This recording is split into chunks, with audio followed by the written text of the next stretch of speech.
Welcome to Chillin' 101. We hope this video helps. You start by verifying prerequisites. Check the device model, OS version, and app build number so you know compatibility.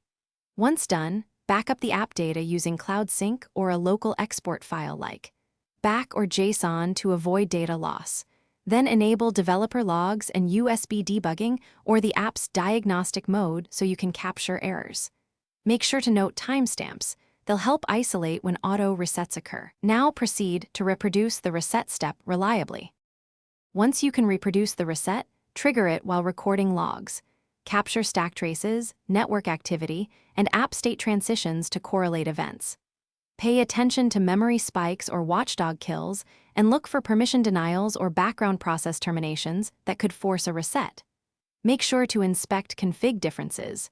Feature flags, staged rollouts, or corrupted preferences often cause resets. Then isolate a minimal reproducible case by disabling non-essential modules and retesting to narrow the fault to one component. Now apply your targeted fix.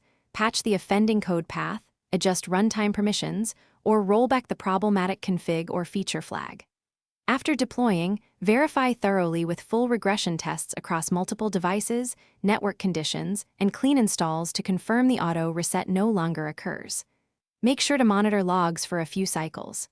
If the issue persists, collect a full diagnostic bundle, logs, heap dumps, and repro steps, and escalate to the platform or backend team.